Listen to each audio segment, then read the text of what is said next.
Hello guys. सो हमारा kinematics का 13th lecture है, ख़त्म होने पे आ लिया काइनेमेटिक्स। ओके, सो आज हम क्या करेंगे, वेलोसिटी ऑफ सेपरेशन और वेलोसिटी ऑफ अप्रोच के क्वेश्चंस करेंगे, सेपरेशन या फिर अप्रोच पे। आज हम प्रॉब्लम सॉल्व करेंगे, क्वेश्चन सॉल्व करेंगे। तो सबसे पहला क्वेश्चन क्या है, तो ये एक पहला क्वेश्चन ऐसा है, ये एक ट्रेन है, T1 कह देते हैं इसे, कैपिटल टी से रिप्रेजेंट कर देता हूँ ट्रेन को, T1, ट्रेन 1। और ये एक दूसरी ट्रेन है, ट्रेन 2। ये दोनों कैसे चल रहे हैं, इधर और इधर, v वेलोसिटी से मूव कर रहे हैं।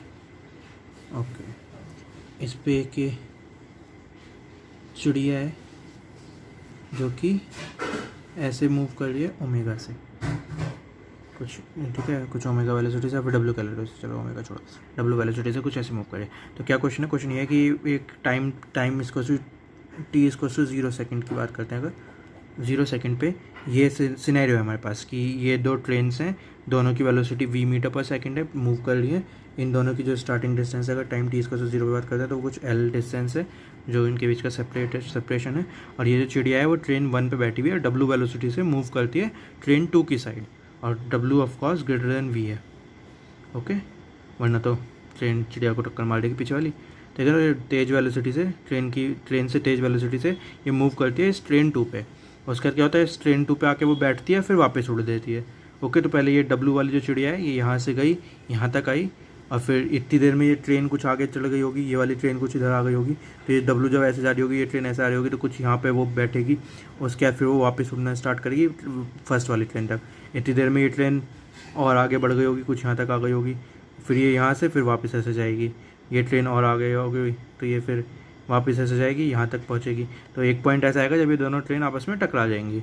और मतलब तो डब्लू मतलब क्या कर रही है, बेसिकली ये पहली ट्रेन से दूसरी ट्रेन से पहली ट्रेन ऐसे उड़ती जा रही है, और ये दोनों ट्रेन v वेलोसिटी से मूव कर रही है एक दूसरे की तरफ। तो ये क्वेश्चन का हमारा सेटअप है। तो हमें क्या निकालना है, हमें निकालना है कि टोटल टाइम निकालना है जिसके लिए वो चिड़िया उड़ी है, जो बर्ड फ्लाई कर रही है, टोटल टाइम कितना फ्लाई कर पाई जब तक कि वो ट्रेन टकरा नहीं गई। और हमें निकालना है total distance, basically total distance हमारा मेन क्वेश्चन, टोटल डिस्टेंस। तो दो चीज़ निकालनी है कि टोटल टाइम इस चिड़िया को कितना लगा, कितनी देर के लिए चिड़िया उड़ेगी जब तक कि ट्रेन टकरा नहीं जाती, और टोटल डिस्टेंस निकालनी है। मेन क्वेश्चन में से ये कह सकते हैं कि हमें टोटल डिस्टेंस निकालनी है कि चिड़िया कितनी ट्रैवल करेगी। तो टोटल डिस्टेंस हमें निकालनी है कि वो चिड़िया कितनी ट्रैवल करेगी जब वो ट्रेन से, बेसिकली जब तक कि ट्रेन कोलाइड नहीं कर जाती, जब तक कि चिड़िया ट्रैवल कर पाएगी ना। और जैसी मतलब समझो ना, उसके बाद तो चिड़िया दब के मर जाएगी। जब दोनों ट्रेन कोलाइड कर जाएंगे तो चिड़िया बीच में दब के मर जाएगी। Well done.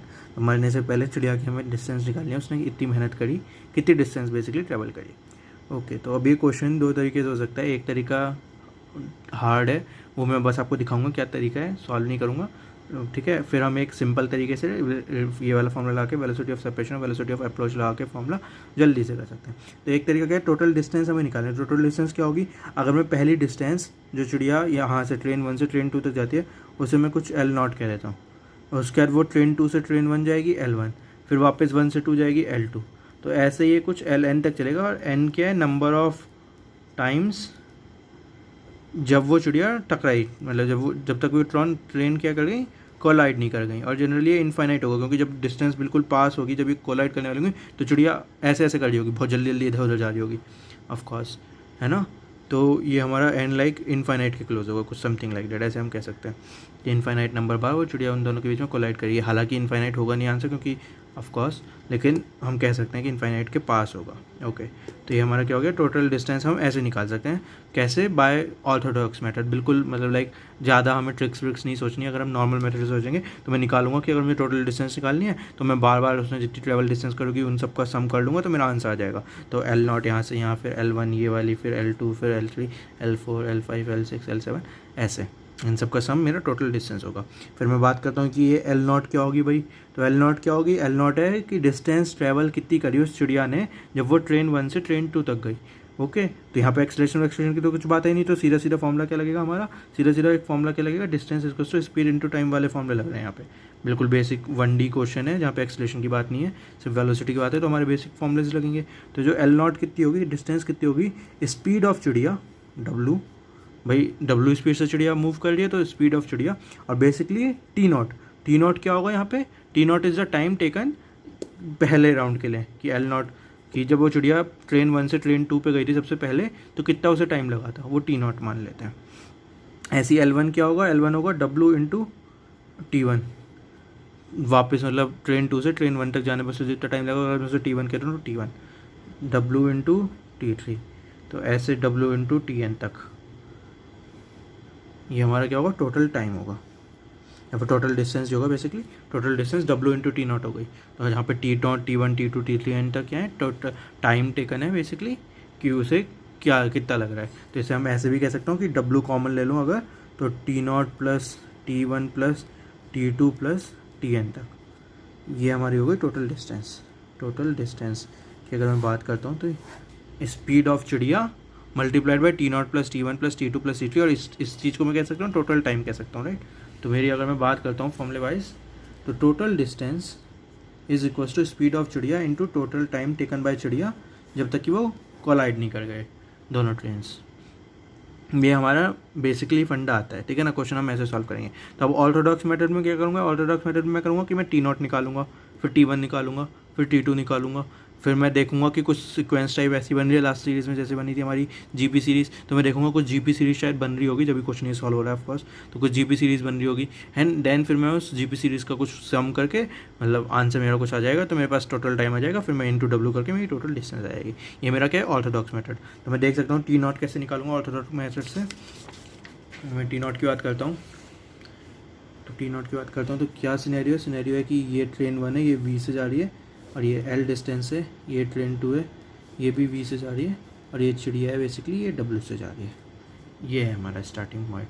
तो अगर मैं T0 की बात करता हूँ, T0 इस कौन सा पॉइंट है, वो वाला पॉइंट, वो T0 कौन सा टाइम है, T0 वो टाइम है जब इस चिड़िया को W स्पीड से जाने वाली चिड़िया को इस ट्रेन तक, ये अगर 1 है और ये 2 ट्रेन है, सेकेंड ट्रेन तक पहुँचने में कितना टाइम लगेगा। तो कितना टाइम लगेगा अगर मैं बात करता हूँ तो इन दोनों के बीच का सेपरेशन कितना है, L divided by velocity of approach, किस वेलोसिटी से अप्रोच करें, W प्लस V से, तो ये मेरा T0 होगा, okay. L divided by W plus V, ये मेरा T0 होगा। इस वाले यहाँ पे हमने एक, जब हम ऑर्थोडॉक्स मेथड भी सॉल्व करें वहाँ पे भी हमारा है, लेकिन velocity of separation velocity of approach वाला फंडा लग गया। या फिर आप इसे ऐसे भी कर सकते हो कि दोनों के बीच की डिस्टेंस, ये अगर दो चीज़ें दोनों के बीच की आपको डिस्टेंस पता है कुछ L है, आपको इसकी वेलोसिटी पता है कुछ V1 है, आपको इसकी वेलोसिटी पता है कुछ V2 है, ठीक है। तो आप रिलेटिव वेलोसिटी से कर सकते हो कि आप एक को रेस्ट मान के दूसरे की वेलोसिटी V1 प्लस V2 हो जाएगी, और आपको इस पॉइंट से इस पॉइंट तक पहुँचना, तो L divided by V1 plus V2 answer आएगा, राइट। तो ये रिलेटिव वेलोसिटी से भी कर सकते हो, या फिर वेलोसिटी ऑफ अप्रोच सेपरेशन वाले फंडे से भी कर सकते हो। तो आपके पास T0 ही आ गया। उसके बाद अगर आप T1 की बात करोगे तो T1 कितना होगा, T1 होगा कुछ, अब ये चिड़िया यहाँ पे पहुँच गई होगी इस 2 वाला, तो ये 2 वाला कुछ आगे पहुँच गया होगा यहाँ पे, ये 1 वाला भी कुछ आगे पहुँच गया होगा यहाँ पे। तो अब ये W से यहाँ से अब चिड़िया स्टार्ट करेगी ऐसे उड़ना और इस पॉइंट तक पहुँचेगी, राइट। तो ये कुछ L1 डिस्टेंस होगी। समझ में आ रहा है कि डिस्टेंस अब जो चिड़िया को ट्रैवल करनी पड़ेगी वो कुछ अलग हो जाएगी। ऑफकोर्स वरना तो LL को ही ट्रैवल करेगी, ट्रेन ऐसे जा रही है ना, ट्रेन पास आते जा रही है, तो जो डिस्टेंस है जिसमें चिड़िया ट्रैवल कर रही है, तो पहले अगर वो यहाँ तक गई, उसके बाद जब वो आएगी तो बस यहीं तक ही जाएगी, फिर आएगी तो सिर्फ यहीं तक ही जाएगी। तो ऐसे होते जा रहा है कुछ। तो T1 क्या होगा हमारा, कुछ L1 डिवाइडेड बाय, और वेलोसिटी ऑफ सेपरेशन कितनी होगी, वेलोसिटी ऑफ सेपरेशन तो यही होगी, वेलोसिटी ऑफ अप्रोच, सॉरी यहाँ पे वेलोसिटी ऑफ अप्रोच करते हैं, W प्लस V होगी। क्यों होगी, क्योंकि W चिड़िया ये वाली जो अब जब ट्रेन 2 से ट्रेन 1 की तरफ जा रही है, तो चिड़िया की वेलोसिटी कितनी है, W ही है, क्योंकि चिड़िया की वेलोसिटी तो सेम रहने वाली है, W ही है। और ट्रेन 1 की वेलोसिटी कितनी है जो कि पास आ रही है चिड़िया के, वो भी V है। तो जो वेलोसिटी ऑफ अप्रोच है वो W प्लस V रहने वाली है, सिर्फ ये L1 चेंज हो गया। अब ये L1 क्या होगा, L1 होगा बेसिकली कि टोटल डिस्टेंस L1 कितनी होगी, नई डिस्टेंस होगी, तो नई डिस्टेंस कितनी होगी, टोटल डिस्टेंस माइनस जितनी डिस्टेंस इतने टाइम में, ये जो मतलब गैप था कि अगर पहले इतना गैप था, पहले कुछ इतना गैप था, L गैप था, तो अब कुछ ये हो गया है कि ये वाली ट्रेन आगे आ गई, ये वाली ट्रेन भी आगे आ गई, तो कुछ L1 गैप हो गया। तो अगर मैं ये निकाल लूँ कि ये कितनी डिस्टेंस है, तो मेरा आंसर आ जाना चाहिए, ठीक है। ये फंडा समझ आ गया ना, क्योंकि मुझे जो नई डिस्टेंस निकालना है, जो चिड़िया को ट्रैवल करनी पड़ेगी T2 से T1 जाने के लिए, तो वो कितनी होगी, ये L1 कितनी होगी, इस टोटल L में से मैं ये डिस्टेंस, ये दोनों ट्रेन ने जितनी ट्रैवल करी वो माइनस कर दूँ अगर तो ये ट्रेन ने कितनी ट्रैवल करी होगी भाई, ट्रेन की वेलोसिटी v है मुझे पता है, इस वाले की भी इस वाले की भी, तो दोनों ने v कुछ v into some time plus v into some time, ये वाली कितनी होगी v इंटू कितना टाइम की बात है, और ये वाली कितनी होगी v इंटू कितने टाइम की बात है, और टाइम कितना है, टाइम मुझे पता है यहाँ से कि L प्लस W/v है, सबसे स्टार्टिंग वाला टाइम जितनी देर में चिड़िया ने टकराया, तो उतनी देर में हम निकाल लेना कि डिस्टेंस दोनों ट्रेन ने कितनी करी, तो ये आ गया -2 टाइम्स v L/W/v, ये v है, एक v है तो ये दोनों का सम हो गया तो 2v हो गया, और ये मतलब समझे ना क्या करा, ये टोटल डिस्टेंस थी जब स्टार्टिंग में L थी, उसके बाद कुछ L divided by W plus V, इतने टाइम बाद चिड़िया 2 ट्रेन पे पहुंच गई,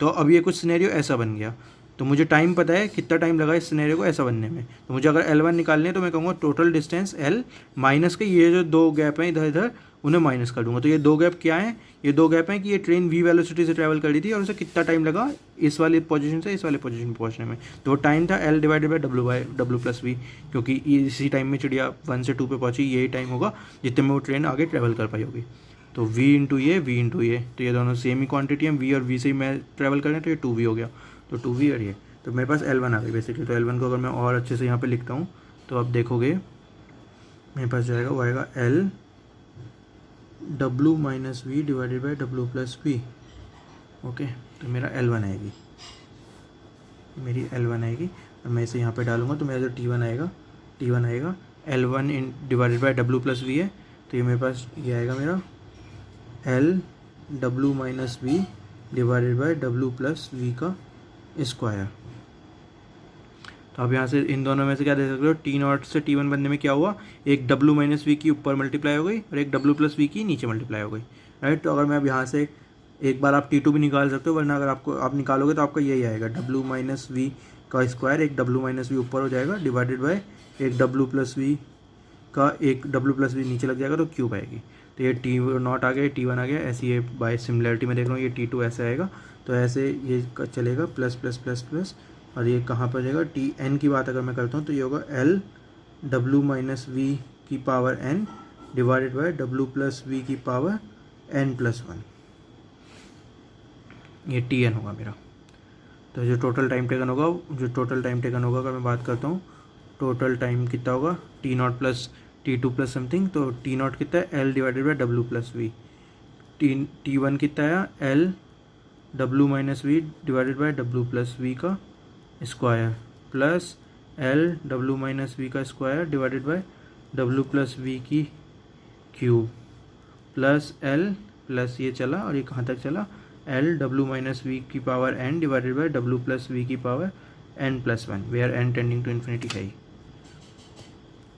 तो ये मेरा टोटल टाइम टेकन ऐसे आया। अगर इसका मैं GP से सॉल्व करने की कोशिश करता हूँ इस इक्वेशन को, तो यहाँ से L divided by W plus V common आ जाता है, तो पहले में बचता है 1, दूसरे में बचता है W minus V divided by W plus V, तीसरे में बचता है ये कितना हो गया, ये L0 हो गया, ये L1 हो गया, ये L2 क्या है, L2 क्या होगा, L और W प्लस V चला गया तो W माइनस V का तो स्क्वायर होगा L2 में, और नीचे क्या होगा W प्लस V का होल स्क्वायर होगा, तो ये ऐसे चलेगा, प्लस कहाँ तक चलेगा W माइनस V की power n divided by W plus V की पावर n तक, ओके।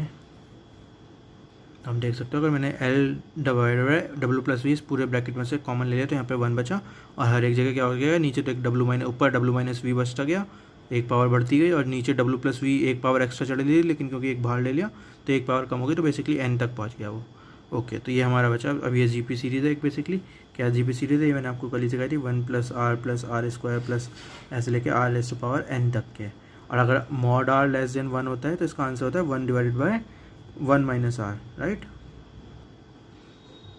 तो यहाँ पे देखो कि यहाँ पे R क्या है, W माइनस V, W बड़ा है V छोटा है, तो W माइनस V की हम बात करते हैं तो ये कुछ स्मॉल क्वांटिटी आएगी, और W प्लस V की बात करते हैं तो कुछ बड़ी क्वांटिटी आएगी, तो जब स्मॉल क्वांटिटी डिवाइडेड बाय बड़ी क्वांटिटी होती है तो 1 से लेस आता है नंबर, राइट। तो जो मॉड आ रहा है मेरा लेस देन 1 है, तो यहाँ पे मैं ये जो GP का फॉर्मूला होता है ये मैं लगा सकता हूँ, तो ये बाहर की साइड जो L divided by W plus V है तो ऐसे ही रहा, L divided by W plus V ऐसे ही रहा, और जो अंदर की साइड जो ये GP का सम करके है वो कितना आएगा 1 divided by 1 minus R, R कितना है W minus V divided by W plus V, तो इसे आप सॉल्व करोगे तो ये तो होगा L divided by W plus V ऐसी, और ये सॉल्व करके आएगा W प्लस वी माइनस का W माइनस माइनस प्लस का V, तो W से W करेगा तो नीचे तो बचेगा 2V, और ऊपर ये W प्लस वी ऊपर चला जाएगा W प्लस वी, तो ये W प्लस वी से W प्लस वी कट गया, तो L divided by 2V answer आ गया। तो ये L डिवाइडेड बाई 2V क्या आया answer? It is the total time taken. Okay, T0 plus T1 plus T2 plus T3 का T0 प्लस T1 T2 और T3 कैसे ऐड करें हमने कि T0 तो मैंने सबसे सिंपल निकाल लिया, फिर T1 कैसे निकाला, T1 निकाला कुछ L1 minus L1 divide by W plus V करके, L1 कैसे निकाला, L1 निकाला L माइनस ये वाली ये दो गैप जो थे डिस्टेंस जो थी उन्हें माइनस कर दिया L में से, और ये दो डिस्टेंस क्या थी, मुझे ट्रेन की वेलोसिटी पता है, मुझे टाइम पता है कि पहला टाइम मतलब पहली बार चिड़िया को 1 से 2 पॉइंट में जाने में कितना टाइम लगा होगा, तो मुझे पता होगा दोनों ट्रेन कितनी आगे चल गई होंगी, जिसकी वजह से जो सेपरेशन है वो कम हुआ होगा। तो ये सेपरेशन जितना कम हुआ है वो मैंने निकाल लिया, और ये टोटल सेपरेशन था। तो फाइनली नया सेपरेशन मेरे पास आ गया L1 जो कि है।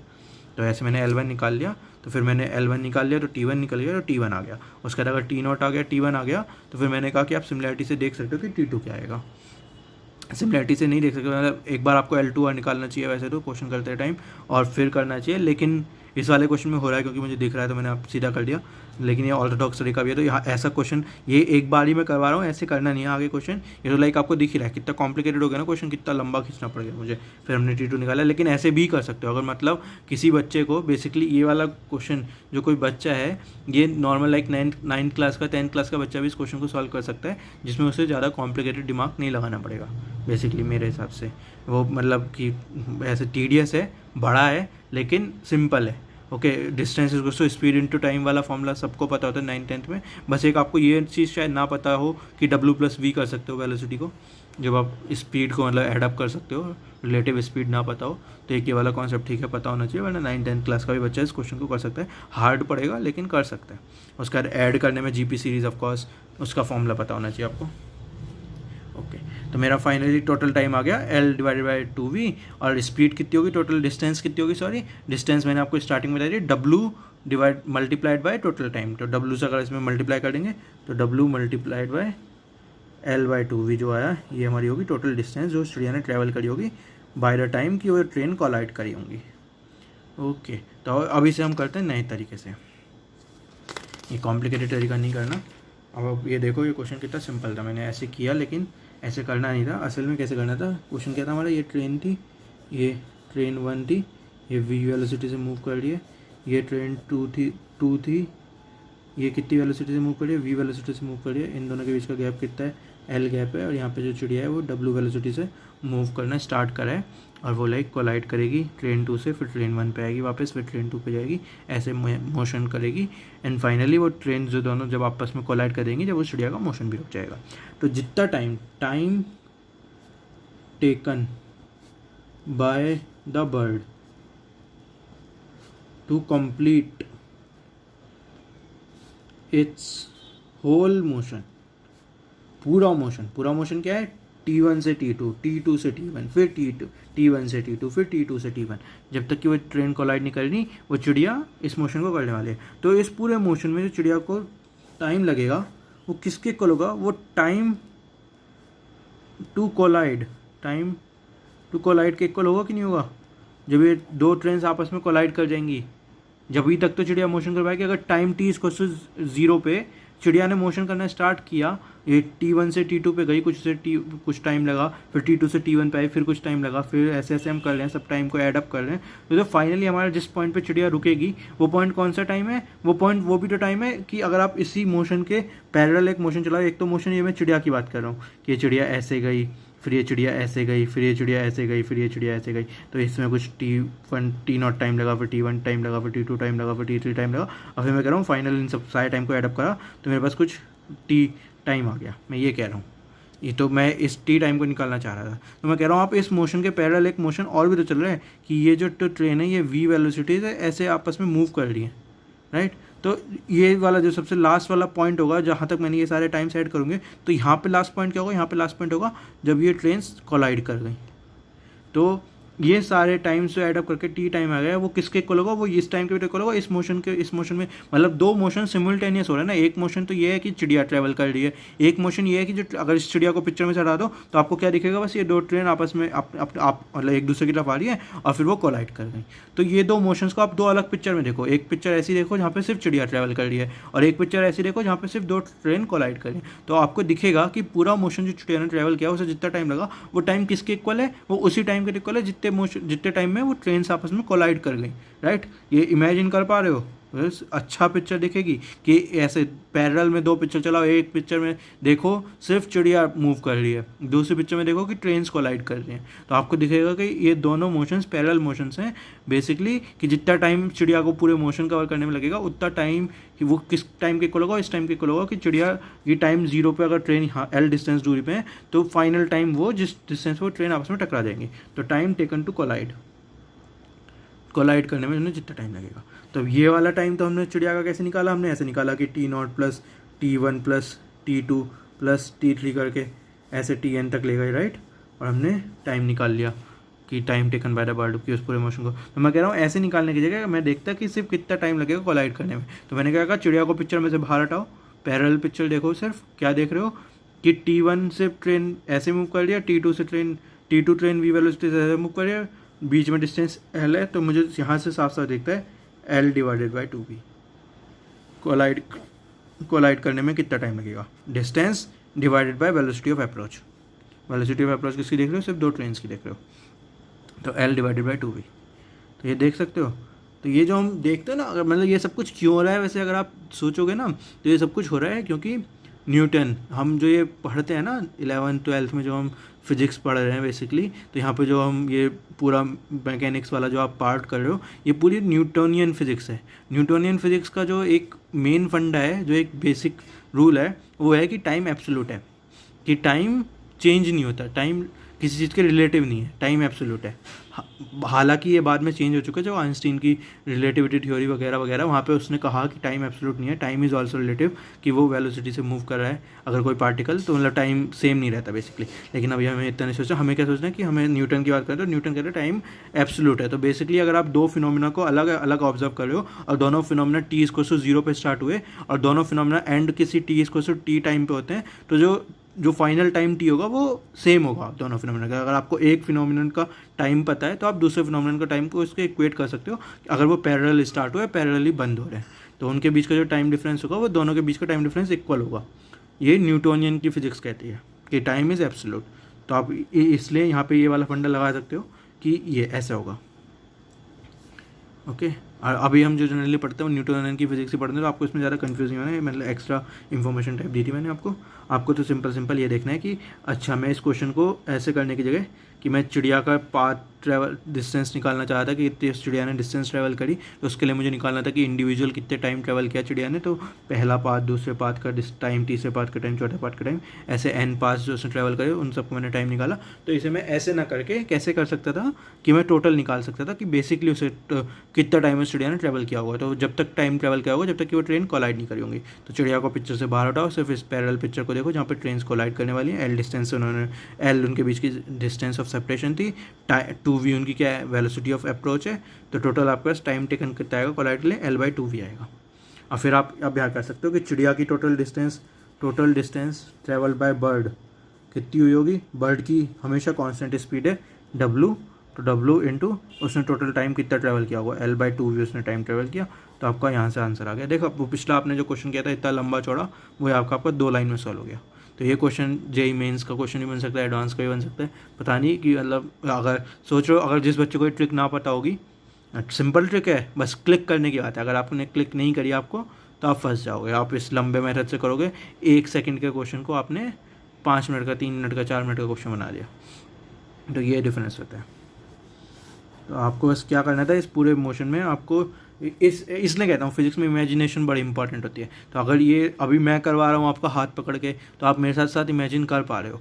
बिल्कुल एक बार नया क्वेश्चन आता है ना, तो बच्चे यहीं पे कंफ्यूज आते हैं कि वो मतलब सबसे बेसिक जो उनका सबसे पहला जो इंट्यूशन उनका होता है, पहला इंट्यूशन क्या होता है कि मैं चिड़िया का पाथ अगर मुझे निकालना है, फिर चिड़िया का टाइम निकालना है, तो मैं चिड़िया के पाथ को देखने लगता हूँ कि 1 से 2, फिर 2 से 3, फिर 3 से 4, फिर 4 से 5, मतलब मैं चिड़िया पर कॉन्सेंट्रेट करने लगता हूँ। अपनी सोच को लिमिट कर देता हूँ। लेकिन फिजिक्स में सबसे इंपॉर्टेंट होता है imagination, out of the box thinking, कि आप उस चिड़िया को मत देखो और बाहर आ जाओ पिक्चर को। तो अगर आप और ऊपर से पिक्चर को देखोगे तो आपको ट्रेन्स भी दिखेंगी। तो आपका दिमाग सिर्फ चिड़िया, आप लाइक फोकस चिड़िया पे नहीं करोगे, पूरी ट्रेन पे, मतलब पूरी ओवरऑल पिक्चर पे फोकस करोगे। तो आपको दिखेगा कि ये जो पागल चिड़िया ट्रैवल कर रही है, तो वो टाइम उस जो चिड़िया ने सारे पास ट्रैवल करे वो किस टाइम के इक्वल है, वो आपको एक और मोशन होता हुआ दिखा रहेगा इस पिक्चर में कि 2 ट्रेन्स कोलाइड कर रही हैं। ठीक है ना, आप सिर्फ ये नहीं देखोगे चिड़िया ट्रैवल कर रही है, आप ऊपर से देखोगे कि 2 ट्रेन्स कोलाइड कर रही हैं, 2 मोशन सिमिल्टेनियस हो रहे हैं। चिड़िया अपना मोशन कर रही है, 2 ट्रेन्स अपने पास आने के बाद कोलाइड करने वाली हैं। ये 2 मोशन हो रहे हैं इस पूरे पिक्चर में, पूरे क्वेश्चन में। लेकिन हम जनरली दूसरे मोशन को बैकग्राउंड में ले जाते हैं, उसे इग्नोर कर देते हैं, सिर्फ चिड़िया वाले मोशन पे ध्यान देते हैं, क्योंकि हमसे चिड़िया का क्वेश्चन पूछा कि चिड़िया ने कितना पार्ट ट्रैवल किया, चिड़िया को कितना टाइम लगा पार्ट ट्रैवल करने में, तो हम सिर्फ फोकस कर लेते हैं चिड़िया पे। तो इसलिए फिजिक्स में इमेजिनेशन बहुत इंपॉर्टेंट होता है। सीधा एकदम से चिड़िया का पूछा तो चिड़िया पे फोकस मत करो, थोड़ा सा बाहर निकल के सोचोगे तो आपको दिखेगा ये क्वेश्चन कितना सिंपल ही तरीके से हो गया कि आपने चिड़िया को नहीं देखा, आपने सिर्फ ट्रेन्स को देखा। न्यूटोनियन की फिजिक्स से आपको पता है कि टाइम एब्सोल्यूट है, तो एक फिनोमेना और दूसरे फिनोमेना का जो टाइम डिफरेंस होगा वो सेम होगा, अगर वो सेम पॉइंट पे स्टार्ट होते हैं, सेम पॉइंट पे एंड होते हैं एक तरीके से। तो चिड़िया का पार्ट स्टार्ट हुआ, दोनों ट्रेन से स्टार्ट हुई। चिड़िया फाइनली पाथ कब रुकी, जब दोनों ट्रेन आपस में टकरा गई। तो दो मोशन एक साथ हो रहे हैं। तो आप दूसरे मोशन की बात अगर आप, तो टाइम दोनों मोशन के लिए सेम होगा। इंपॉर्टेंट क्या है, टाइम दोनों मोशन के लिए सेम होगा। तो आप ये वाली चीज़ यूज़ कर सकते हो कि टाइम दोनों मोशन के लिए सेम होगा, तो L/2V टाइम होगा। सो ये हमारा क्या था, ये हमारा बेसिकली ट्रिकी क्वेश्चन था जो कि हमने सिंपल तरीके से सॉल्व कर लिया। ओके, अब एक ऐसा क्वेश्चन है जो कि एक ही सिंपल तरीके से जो सॉल्व करते हैं उसे ट्रिकी तरीके से सॉल्व करने में तो बहुत ही अजीब लगेगा, तो वो तो हम करेंगे ही नहीं। ओके, तो देखते हैं वो क्या मोशन है। ये तो लाइक 1D का था, तो हमने वैसे ट्रिकी तरीके से, मतलब सिंपल तरीके से हमने सॉल्व करने की सोची भी। अब जो ये दूसरा क्वेश्चन है इसमें आप सोच ही नहीं सकते ट्रिकी तरीके से। क्वेश्चन क्या है, एक इक्विलेटरल ट्रायंगल बनाओ। ओके, तो यहाँ पे एक पे 1 पार्टिकल रखा हुआ है, यहाँ पे दूसरा पार्टिकल है, यहाँ पे तीसरा पार्टिकल है। ये 3 पार्टिकल रखे हुए हैं सच दैट कि जो अगर आप उनको ऐसे ड्रॉ करोगे तो इक्विलेटरल ट्रायंगल बनेगा। ठीक है, ऐसा नहीं है कि इक्विलेटरल ट्रायंगल है और उसके ऊपर 3 पार्टिकल रखे हुए, नहीं, 3 पार्टिकल रखे हुए हैं सच दैट कि अगर आप उन लाइन को ज्वाइन कर दोगे तो वो इक्विलेटरल ट्रायंगल की शेप में होंगे समथिंग। ओके, अब ये क्या हो रहा है, ये तीनों पार्टिकल v वेलोसिटी से चल रहे हैं। ओके, v वेलोसिटी, v क्या है, वेलोसिटी है राइट। वेलोसिटी में क्या होता है हमेशा, वेलोसिटी, और वेलोसिटी क्या है, एक वेक्टर है। वेक्टर में हमेशा क्या होता है, मैग्नीट्यूड और डायरेक्शन होती है। तो इस क्वेश्चन में जो मैग्नीट्यूड है वो तो v है, बोले तो v स्पीड से वो तीनों पार्टिकल कांस्टेंट v स्पीड से ट्रैवल कर रहे हैं। और जो डायरेक्शन है इसमें, और डायरेक्शन है जो 1 वाला है वो 2 वाले की तरफ, इस लाइन पे नहीं, 2 वाले की तरफ। तो अगर टाइम t = 0 पे बात करते हैं तो टाइम t = 0 पे उसकी डायरेक्शन इस लाइन के अलॉन्ग है। लेकिन अगर टाइम t = 0+ पे बात करता हूँ तो ये 2 वाला पार्टिकल थोड़ा आगे बढ़ चुका होगा, तो इस 1 वाले की जो वेलोसिटी की होगी वो थोड़ी सी ऐसे होगी राइट, चेंज हो गई होगी थोड़ी सी डायरेक्शन। क्योंकि जो यहाँ पे जो इसमें इस क्वेश्चन में मैं बात करता हूँ वेलोसिटी की डायरेक्शन की, वो क्या है, 2 वर्ड्स। तो 1 टूवर्ड्स 2, 2 टूवर्ड्स 3 और 3 टूवर्ड्स 1। तो जो तीनों बॉल्स हैं ये एक दूसरे की तरफ चलने की कोशिश कर रही हैं, ऐसे कि 1 2 की तरफ चलने की कोशिश कर रहा है, 2 की जो डायरेक्शन है वो 3 की तरफ है, और जो 3 की डायरेक्शन है 1 की तरफ है। तो अगर आप टाइम t = 0 पे बात करते हो, t0 = 0 पे अगर आप बात करते हो तो आपकी ये पिक्चर है, ये इक्विलेटरल ट्रायंगल टाइप बन रहा होगा। अगर आप टाइम t1 की बात करते हो, कुछ टाइम अगर t1 निकल चुका है मान लेते हैं, तो क्या पिक्चर बनेगी, तो आपको पिक्चर दिखेगी, ये जो 1 वाला पार्टिकल होगा ये मान लो कुछ यहाँ पे आ चुका होगा, जो 2 वाला पार्ट है, तो इससे ऐसे ऐसे ऐसे कुछ, मतलब इक्विलेटरल ट्रायंगल ही बनेगा ये। सॉरी मैंने थोड़ा सा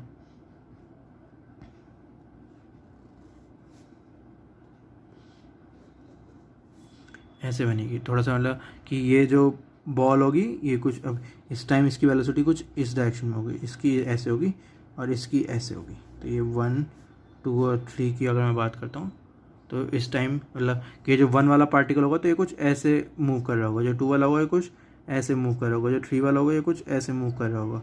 समझ में आ रही है बात, कैसे आए होंगे यहाँ तक, ऐसे आए होंगे यहाँ तक। तो क्यों? क्योंकि जो 1 वाला हमेशा 2 वाले की तरफ चला है, जो 2 वाला हमेशा 3 वाले की तरफ चला है, जो 3 वाला है वो हमेशा 1 वाले की तरफ चला है। तो इनकी जो वेलोसिटी का एंगल है कुछ कुछ ऐसा होता चला जाएगा।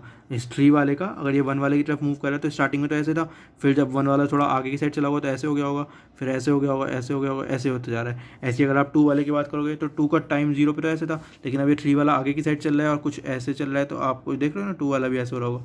और 1 की बात करोगे ऐसे जो 1 वाला है उसके भी एंगल चेंज होगा। तो ये मोशन कुछ ऐसा हो रहा होगा। तो कॉम्प्लिकेटेड सा मोशन है, दिख रहा है आपको कि क्योंकि जो वेलोसिटी है वो किसी जो उसकी डायरेक्शन है वो चेंज हो रही है, डायरेक्शन चेंज हो रही है बेसिकली। तो इस वाले क्वेश्चन में सिर्फ वेलोसिटी का मैग्नीट्यूड तो सेम है लेकिन डायरेक्शन चेंज हो रही है। तो बेसिकली इस क्वेश्चन में कहीं एक्सेलरेशन हो रहा है।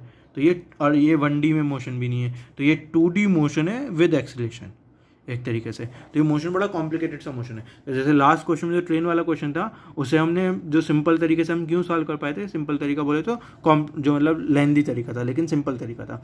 लेंदी तरीके से हम क्यों सॉल्व कर पाए थे? क्योंकि वो 1D मोशन था, विदाउट एक्सेलरेशन मोशन था। तो हमें सीधा सीधा डिस्टेंस को स्पीड इंटू टाइम वाला फॉर्मूला पता था। तो अगर हमें ट्रिक्स व्रिक्स नहीं भी आती, हम बड़ी पिक्चर नहीं भी देख सकते, बुद्धू तरीके से भी सॉल्व करते, तो भी हम उस क्वेश्चन को सॉल्व कर सकते थे, क्योंकि हमें वो एटलीस्ट दिखता था। इस वाले क्वेश्चन में तो आप मतलब बुद्धू तरीके से तो कुछ है ही नहीं बुद्धू तरीका, क्योंकि दिख ही नहीं रहा कैसे सॉल्व करेंगे। अगर आप इसमें आपको सेपरेशन अप्रोच कोई तरीका कुछ नहीं पता, तो आप अगर इस क्वेश्चन को देखने लगोगे तो आपको लगेगा है ये क्वेश्चन कैसे सॉल्व करूँगा, कुछ समझ में नहीं आ रहा। स्टार्टिंग में वो ए डिस्टेंस दूरी पे तीनों, और तो बेसिकली हमें टाइम बताना है किस टाइम पे वो तीनों आपस में फाइनली मिल जाएंगे। दिख रहा है ना ये, क्योंकि तीनों आपस में एक दूसरे की तरफ ट्रैवल कर होंगे तो एक पॉइंट ऐसा आएगा फाइनली कि ये ट्राइंगल जो बनेगा, फिर ये कुछ ऐसा एक और ट्राइंगल बनेगा, और फिर फाइनली वो इस पॉइंट पे मिल जाएंगे। मतलब ऐसे मोशन उनका चलता रहेगा कि किसी भी पॉइंट पे आप देखोगे तो एक इक्विलेटरल ट्राइंगल ही बनता रहेगा, एक इक्विलेटरल ट्राइंगल ही बनता रहेगा उनके मोशन के पाथ को अगर आप देखोगे। क्यों इक्विलेटरल ट्राइंगल बनता रहेगा? क्योंकि एटलीस्ट मैग्नीट्यूड तीनों का सेम है, क्योंकि मैग्नीट्यूड सेम है तो इक्विलेटरल ट्राइंगल ही बनेगा। ओके, एंड फाइनली मतलब एक पॉइंट ऐसा आएगा, ये सबसे जो बीच वाला पॉइंट है बेसिकली, यहाँ पे आके वो मिल जाएंगे। तो ये हमारा क्या था, ये हमारा था मोशन, कि ये ऐसा मोशन हो रहा है। ये सबसे पहले तो ये मोशन की पिक्चर थी। तो अब ये क्वेश्चन बड़ा कॉम्प्लिकेटेड सा हुआ है एक तरीके से। अगर आप देखोगे तो आपको मतलब एकदम से समझ में नहीं आएगा कि मैं टोटल टाइम कैसा निकालूँ कि जब वो पार्टिकल्स एक दूसरे से मिल जाएंगे। तो ऐसे क्वेश्चन हार्ड हो जाते हैं 2D मोशन में, क्योंकि 2D मोशन भी हो रहा है और क्योंकि वेलोसिटी की डायरेक्शन चेंज हो रही है, तो एक तरीके से एक्सेलरेशन भी आप इसे कह सकते हो। ओके, वेलोसिटी का मैग्नीट्यूड सेम है लेकिन डायरेक्शन चेंज हो रही है, तो एक तरीके से एक्सेलरेशन कह सकते हो, राइट। तो मतलब ये कॉम्प्लिकेटेड हो गया। तो अब इसे सॉल्व कैसे करेंगे? तो इसे सॉल्व करेंगे तो अगेन अगर मैं सबसे पहली स्टार्टिंग वाली पिक्चर बनाता हूँ, इक्विलेटरल ट्रायंगल है ये तीनों। तो अब ये सॉल्व करने का, लेकिन ये जितना कॉम्प्लिकेटेड क्वेश्चन है उतना ही सिंपल क्वेश्चन भी है सॉल्व करने के लिए। 1 2 3 पे पार्टिकल है, इसकी स्पीड v इधर की साइड है, इसकी स्पीड v इधर की साइड है, इस 3 वाले की स्पीड v इधर की साइड है। ओके, तो अब मैं क्या कहता हूँ, आपको सबसे पहले पता होना चाहिए कि 1 से 2 जो 1 2 और 3 हैं, 1 2 एंड 3 हैं, ये जिस टाइम पे कोलाइड करेंगे, अगर मैं उस टाइम को कुछ टी टाइम कह देता हूँ कि वो टी टाइम के बाद तीनों कोलाइड करेंगे। तो सबसे पहला आपको पॉइंट क्या पता होना चाहिए, क्योंकि तीनों मतलब इक्विलेटरल ट्रायंगल के एजिस पे हैं, वर्सेस पे हैं, सॉरी, मतलब इन दोनों इस पॉइंट पे हैं, और क्योंकि तीनों की वेलोसिटी सेम वी है, तो आपको ये समझना चाहिए तीनों जब कोलाइड करेंगे तो सेम पॉइंट पे तीनों कोलाइड करेंगे। ये नहीं कि दो पहले कोलाइड कर गए और एक दूर आता जाता रहा है, तीनों एक ही पे कोलाइड करेंगे। ओके, तो यहाँ से मैं क्या कर सकता हूँ, इसका मतलब क्या कर सकता हूँ, इसका मतलब मैं कर सकता हूँ कि जो जिस टाइम पे 1 2 और 3 कोलाइड करेंगे उसका सेम मीनिंग है कि 1 एंड 2 भी टी टाइम पे कोलाइड करेंगे, 2 एंड 3 भी टी टाइम पे कोलाइड करेंगे, या फिर 3 एंड 1 भी टी टाइम पे कोलाइड करेंगे। 1 2 3 अगर मैं कहता हूँ एक साथ टी टाइम पे कोलाइड करें तो इसका मतलब मैं ये तीन भी इससे कह सकता हूँ, राइट, कि इसका मतलब है टी टाइम बाद ही 1 और 2 कोलाइड करेंगे, टी टाइम बाद ही 2 और 3 कोलाइड भी करेंगे, और टी टाइम बाद ही 3 और 1 भी कोलाइड करेंगे, या फिर मैं कह सकता हूँ 1 2 और 3 तीनों एक साथ कोलाइड करें टी टाइम बाद। ओके, तो ये सबसे पहले कॉमन सेंस की बात है, लेकिन कई बार मतलब कॉमन सेंस में गड़बड़ी कर जाते हैं।